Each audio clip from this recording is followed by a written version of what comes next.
students, so we will today start with a new chapter, that is manufacturing industries of class 10th. तो बच्चों ये second term का chapter है और ये बहुत इम्पॉर्टेंट है और बहुत चीज़ें याद करने के लिए भी हैं कि इंडस्ट्रीज़ हमारी इकोनॉमी में कैसे मदद करता है और कहाँ पे कौन से इंडस्ट्रीज़ हैं, तो हम बेसिकली इंडिया के पर्सपेक्टिव से देखेंगे। और मैन्युफैक्चरिंग सेक्टर्स ये आपने सेक्टर्स ऑफ इकोनॉमिक्स चैप्टर में पढ़ चुके हो आप, जिसका मतलब है कि ये आपका सेकेंडरी सेक्टर में आता है। ओके, तो what is manufacturing? Manufacturing is production of goods in large quantities after processing raw materials to make more valuable products. तो सेकेंडरी सेक्टर भी यही है कि रॉ मटेरियल्स इधर आते हैं, एक कुछ प्रोसेस और कुछ टूल्स यूज़ किए जाते हैं ताकि हम एक रिफाइंड और वैल्यूएबल प्रोडक्ट्स मार्केट में दे पाएँ। तो this is called secondary sector और मैन्युफैक्चरिंग सेक्टर। अब इसमें हमारे बहुत सारे इंडस्ट्रीज़ हैं और सबसे पहले हमें जानना है कि हमें ज़रूरत क्यों है ये मैन्युफैक्चरिंग इंडस्ट्रीज़ की, या इनकी इम्पॉर्टेंस क्या है। What is the importance of manufacturing sector और मैन्युफैक्चरिंग इंडस्ट्रीज़ और what is the need of it. तो first, it provides economic strength of a country. ठीक है, कैसे? क्योंकि इसके साथ इसमें जॉब्स जनरेट होती हैं, इसमें इनकम जनरेट होती है, तो इसी वजह से इसको बैकबोन भी बोला जाता है हमारी इकोनॉमी का। And they reduce the dependence of people on agriculture. तो जो पहले हुआ करता था कि सारे लोग ज़्यादातर प्राइमरी सेक्टर पे डिपेंड करते थे, और प्राइमरी सेक्टर जो कि नेचुरल रिसोर्सेज के साथ डील करता है, जो कि बेसिकली एग्रीकल्चरल सेक्टर होता था। तो अब लोगों के पास ज़्यादा बेहतर अपॉर्चुनिटीज़ होती हैं, सिर्फ वो डिपेंडेंट नहीं रहते एग्रीकल्चर सेक्टर पे, they can actually look for opportunities in manufacturing sector. Okay, वो हम डिस्कस कर चुके हैं। It provides jobs. देन जब हम मैन्युफैक्चरिंग सेक्टर से बहुत सारे गुड्स का प्रोडक्शन कर लेते हैं तो हमारे पास ऑप्शन है कि हम उसको एक्सपोर्ट भी करें, और अगर हम एक्सपोर्ट करते हैं तो नेक्स्ट पॉइंट आ जाता है जो कि फॉरेन एक्सचेंज हम अर्न करते हैं, जो कि हमारी इकोनॉमी को और बूस्ट करता है। And it eradicates poverty. All these points are interrelated, so you can easily remember all these highlighted words and you can frame your sentences in a sequence manner. तो एक्सपोर्ट होगा तो foreign exchange बढ़ेगा, foreign exchange बढ़ेगा तो automatically poverty कम होगी, unemployment rate कम होगा और ज़्यादा से ज़्यादा एम्प्लॉयमेंट रेट बढ़ेगा हमारे इस सेक्टर में। Countries that transform their raw materials into wide variety of furnished goods or finished goods of higher value are prosperous. तो हम देखते ही हैं जो डेवलप्ड नेशन होते हैं उनके पास ज़्यादातर वो मैन्युफैक्चर करते हैं रिफाइंड प्रोडक्ट्स, प्रोसेस्ड प्रोडक्ट्स, तो ऑटोमेटिकली उनका इकोनॉमी डेवलप होता है, उनकी जीडीपी इंक्रीज करती है। तो जो भी हम जैसे डेवलपिंग नेशन को बिलोंग करते हैं तो हमें भी चाहिए कि हम मैन्युफैक्चरिंग इंडस्ट्रीज बढ़ाएं और हमारी फिर इकोनॉमी की ग्रोथ होगी। Then comes another topic, that is हमें ये समझना पड़ेगा कि एग्रीकल्चर और इंडस्ट्री ये दोनों इंटरडिपेंडेंट है। They are not exclusive of each other, अलग नहीं रह सकते दोनों एक दूसरे के बगैर। Okay, they are dependent, they move hand in hand. तो कई बार आपके क्वेश्चन में ये पूछा जाता है कि what do you understand by this, या एक्सप्लेन कि why they are not exclusive of each other. तो first point, the agro industries have given a major boost to agriculture by raising its productivity. तो ये important है कि productivity बढ़ती है agro industries, ठीक है, क्योंकि एग्रीकल्चर अगर बढ़ेगा तो ऑफ कोर्स हमारा प्रोडक्शन बढ़ जाएगा, प्रोडक्शन बढ़ेगा तो हम ज़्यादा से ज़्यादा रॉ मटेरियल्स मैन्युफैक्चरिंग यूनिट को दे पाएंगे, फिर मैन्युफैक्चरिंग यूनिट ज़्यादा से ज़्यादा चीज़ों को प्रोसेस करके मार्केट में दे देगी। तो इंटरडिपेंडेंट है। एग्रीकल्चर को क्या क्या चीज़ें चाहिए होती है? पंप्स चाहिए, फर्टिलाइजर चाहिए, इंसेक्टिसाइड्स चाहिए, which creates demand for industry to produce such items. तो अब ये क्या है? डिमांड क्रिएट करते हैं और इस डिमांड को फुलफिल करने के लिए इंडस्ट्रीज को और ज़्यादा pumps, fertilisers, pesticides, machines, tractors, बहुत सारी चीज़ें देनी पड़ेगी। तो एग्रीकल्चर भी ग्रो करेगा, इंडस्ट्री भी ग्रो करेगा। Competitiveness of manufacturing industries as well as efficiency of production processes are both improved. Of course, competitiveness बढ़ेगा दोनों सेक्टर में और ये दोनों प्रोडक्शन प्रोसेसेस अपना अपना इम्प्रूव करेंगे तो अल्टीमेटली हमारी इकोनॉमी ग्रो करेगी। तो ये एक इम्पॉर्टेंट टॉपिक हो गया। Then comes another heading. ये सारे हेडिंग्स आपके एनसीईआरटी बुक में हैं, तो आप बुक भी रेफर करना और इस हेडिंग को मैंने कॉन्साइज वे में इधर पीपीटी बना दी है, तो you can note down all these data that is important. Then in India, the share of manufacturing sector has stagnated at 17% of GDP out of total 27% for the industry. ठीक है, this is much lower in comparison to some East Asian economies where it is 25 to 35%. Okay, तो हमें और ज़्यादा इसमें development की ज़रूरत है और इस industry like total manufacturing industries जिसमें आते हैं हमारे आयरन ओर के प्लांट्स, हमारे स्टील इंडस्ट्रीज, हमारे पेट्रोलियम इंडस्ट्रीज, तो सारे cement industries, automobile industry, textile industry, सबका जो कंट्रीब्यूशन होता है हमारी नेशनल इकोनॉमी में मिलके यही सब डेटा है। Then the desired growth rate over the next decade is 12% per annum. तो डिजायर्ड ग्रोथ रेट हमारी ये होनी चाहिए। Okay, now what is important? Location of industries. तो अब इंडस्ट्रीज कहाँ पे लोकेट करना है, ठीक है? तो अर्बन एरियाज, नो डाउट हमें सभी को पता है कि सिटीज टाउन्स में बहुत सारे इंडस्ट्रीज होते हैं, स्मॉल स्केल भी हैं, लार्ज स्केल भी हैं, लेकिन क्या क्या फैक्टर्स देखा जाता है? तो दो फैक्टर्स होते हैं, एक जोग्राफिकल फैक्टर्स है, दूसरा नॉन जोग्राफिकल फैक्टर्स है। तो जोग्राफिकल फैक्टर्स में आ जाता है हमारा रॉ मटेरियल्स मिलेगा कि नहीं पास में, पानी है कि नहीं, क्लाइमेट है कि नहीं, जो कि बहुत इंपॉर्टेंट है। ये फिजिकल फैक्टर्स में भी आ जाते हैं कि लोकेट कहाँ पे करें, ये सारी चीज़ें इजीली मिल जाएंगी या ट्रांसपोर्ट हो सकती हैं इंडस्ट्री के पास। फिर नॉन ज्योग्राफिकल फैक्टर्स क्या है? इलेक्ट्रिसिटी मिलनी बहुत ज़रूरी है, लेबरर्स, एम्प्लॉयर्स एकदम होने चाहिए, एम्प्लॉयज़ होने चाहिए पास आसपास में रहने वाले, ट्रांसपोर्ट और कम्युनिकेशन की फैसिलिटीज़ होनी चाहिए, क्योंकि जब सामान प्रोड्यूस हो जाएगा तो उसको मार्केट में पहुंचाना बहुत ज़रूरी है, तो जल्दी पहुंच जाए तो बहुत बेहतर है। मार्केट इसलिए पास होना चाहिए, कैपिटल इन्वेस्टमेंट होने चाहिए, यानी कि बैंक्स और इंस्टीट्यूशंस पास हों ताकि वो कभी भी ये ट्रांजैक्शंस ऑफ मनी इजीली हो सके। फिर गवर्नमेंट के पॉलिसीज़ बहुत सुटेबल होने चाहिए, क्योंकि इंडस्ट्रीज डिपेंड करती है गवर्नमेंट पे और गवर्नमेंट लगातार और या टाइम के हिसाब से अपनी पॉलिसीज चेंज करती है, तो वो अफेक्ट करता है। तो इसीलिए ये लोकेशन के लिए बहुत इंपॉर्टेंट है। तो ये सारे पॉइंट्स आप नोट डाउन करो और इसको याद करो। This is one of the most important topics. Then comes another very very important topic, that is classification of industries. तो हम सारे इंडस्ट्रीज को क्लासीफाई कर सकते हैं 5 कैटेगरी में। First on the basis of raw materials. तो रॉ मटेरियल्स यानी कि इंडस्ट्रीज जो फंक्शन कर रही हैं वो किस पे डिपेंडेंट है? वो एग्रीकल्चर पे, ताकि रॉ मटेरियल्स एग्रीकल्चर से ला रही हैं या मिनरल माइन एरिया से ला रही हैं। तो मिनरल बेस्ड होता है और एग्रो बेस्ड इंडस्ट्रीज होता है। मेन रोल जो वो रोल प्ले करते हैं, तो कुछ बेसिक और की इंडस्ट्रीज होते हैं, जैसे हमारा आयरन ओर हो गया, हमारी स्टील इंडस्ट्रीज हो गई, जो बहुत बेसिक है, क्योंकि आयरन ये हर एक इंडस्ट्री के लिए ज़रूरी है। कोई भी मशीन बिना आयरन के बन नहीं सकती। जैसे हम टायर भी प्रोड्यूस कर रहे हैं, मिक्सी भी प्रोड्यूस कर रहे हैं, कपड़ा भी प्रोड्यूस कर रहे हैं, कुछ भी अगर हम बना रहे हैं तो हमें मशीन्स की ज़रूरत होती है और मशीन आयरन से ही बन सकता है। तो ये मेन है, ठीक है।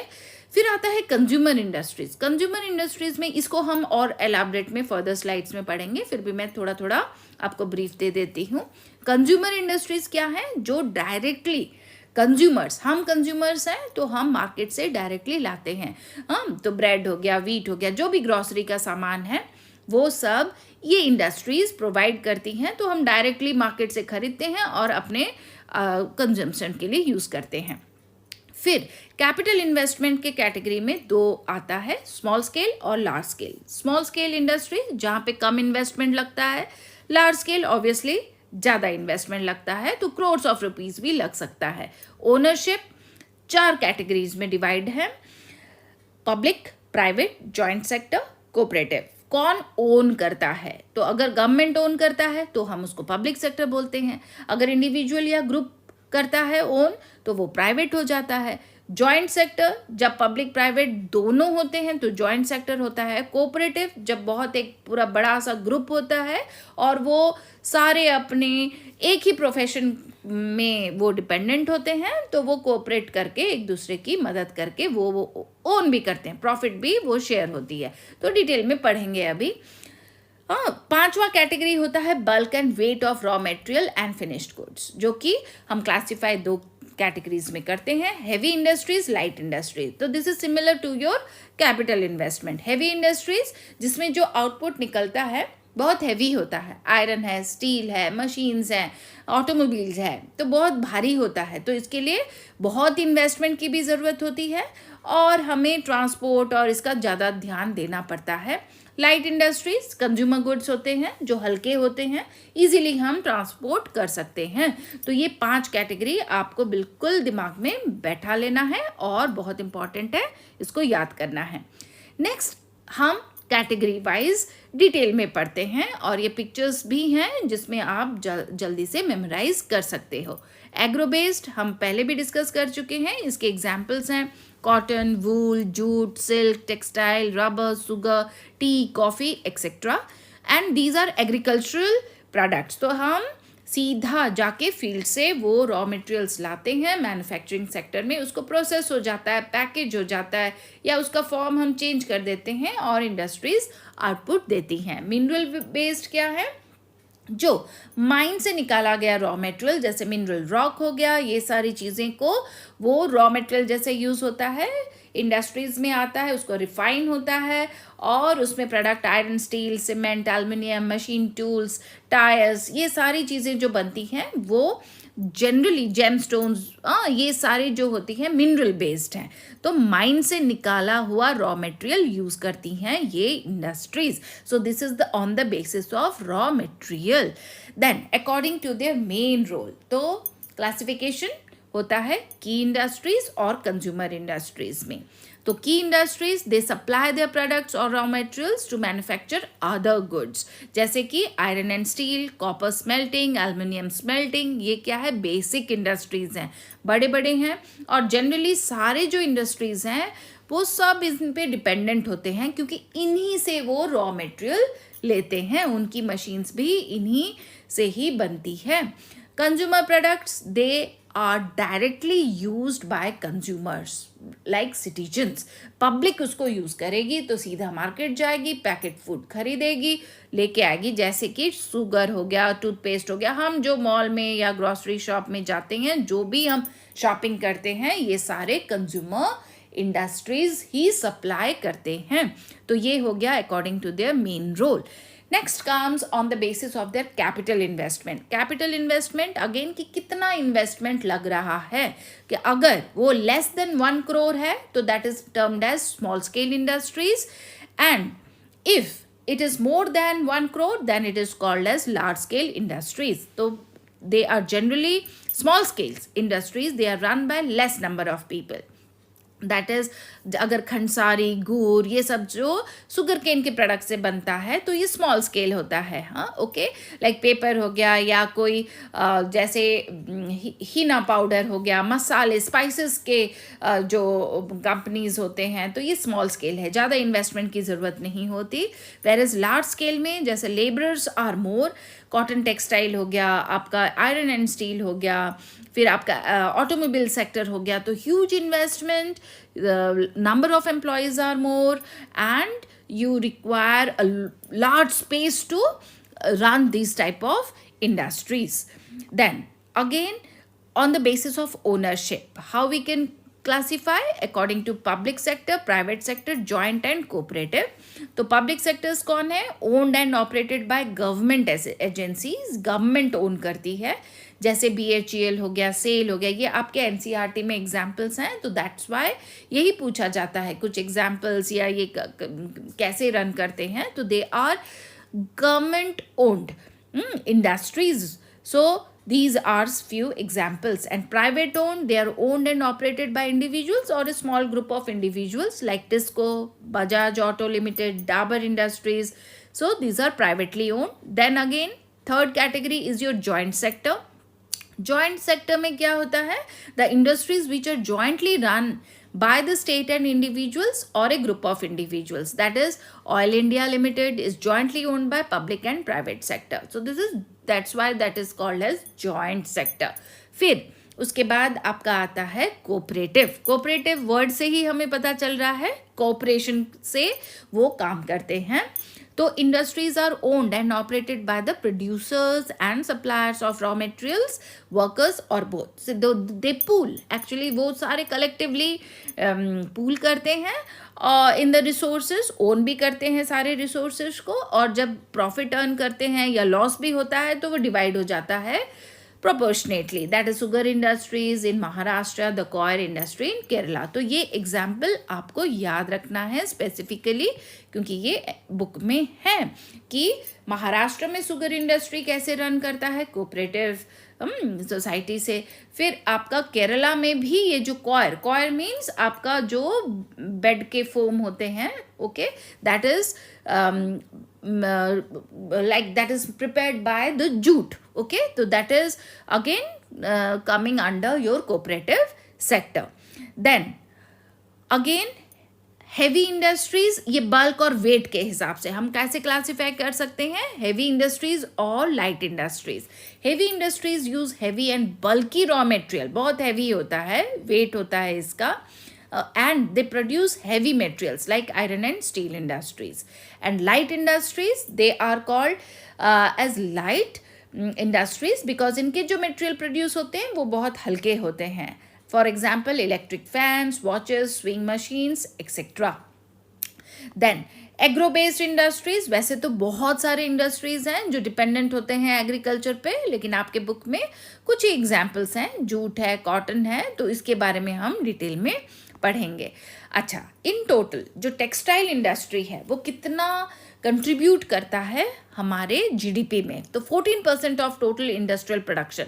तो जितना भी हम इंडस्ट्रियल प्रोडक्शन करते हैं अपनी कंट्री में, 14% टेक्सटाइल, यानी कि मैक्सिमम. और टेक्सटाइल इंडस्ट्री ही सबसे पहले इंडिया में आया था. It provides employment to 35 million persons directly. So the second largest after agriculture. तो ज़्यादा से ज़्यादा लोग टेक्सटाइल इंडस्ट्रीज में आज भी इन्वॉल्व हैं. It earns foreign exchange of about 24.6%, 4% of GDP. तो मैक्सिमम, क्योंकि हमारी कॉटन की क्वालिटी बहुत अच्छी है, सिल्क की क्वालिटी भी बहुत अच्छी है, तो ये इनका बहुत डिमांड है. और अगर आपको याद होगा तो ब्रिटिशर्स हमारे यहाँ से ही कॉटन पहले भी, जब कॉलोनियल पीरियड था तब भी इधर से लेके जाते थे. तो टेक्सटाइल इंडस्ट्रीज़ में हमारा अभी भी बहुत ज़्यादा कंट्रीब्यूशन है और एम्प्लॉयमेंट भी ज़्यादा है. तो अब हम डिटेल में पढ़ेंगे कॉटन टेक्सटाइल के बारे में. The first cotton textile mill was set up in Mumbai in 1854. The cotton textile is mainly located in Maharashtra and Gujarat.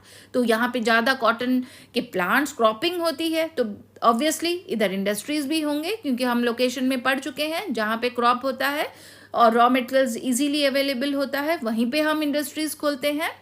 First, उसके रीजंस और एलाबोरेटली इधर लिखा गया है क्यों इधर लोकेटेड हैं. First, availability of raw material as black cotton soil is present. अब देखो, ब्लैक सॉइल जो है वो बहुत अप्रोप्रिएट है कॉटन के लिए, और यहीं पे गुजरात और महाराष्ट्र में टोटल हमारा ब्लैक सॉइल है, तो इसीलिए बहुत अच्छी क्वालिटी के कॉटन इधर मिलते हैं.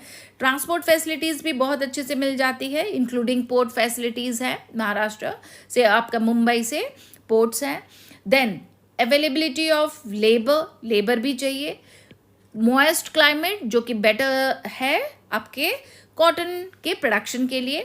एक्सपोर्ट हम कहाँ कहाँ करते हैं? Japan, USA, UK, France, Sri Lanka, Nepal, East European countries etcetera. Then cotton textile is produced by 3 methods in India. Handloom से भी होता है, पावर लूम्स में भी होता है और मिल्स में भी होता है. ओके, हैंडलूम जो टोटली लोग ही करते हैं, जो एफिशिएंट होते हैं, जिनको आता है, वो हैंडलूम पूरा अपने घर में ही जैसे वो कर सकते हैं, तो छोटे छोटे जगह बनाई जाती है, वहाँ पे वो अपना प्रोडक्शन करते हैं. पावर लूम्स जो डिपेंड करते हैं इलेक्ट्रिसिटी पे, मिल्स भी डिपेंड करते हैं, थोड़ा sophisticated machines and tools use करते हैं. तो so cotton textile industries involve what steps? Ginning, spinning, weaving, dyeing, ये सारे स्टेप्स होते हैं. Designing, tailoring and packaging to produce readymade garments. तो आप सोच सकते हो इन सारे प्रोसेसेस में बहुत सारी एम्प्लॉयमेंट भी जनरेट होती है.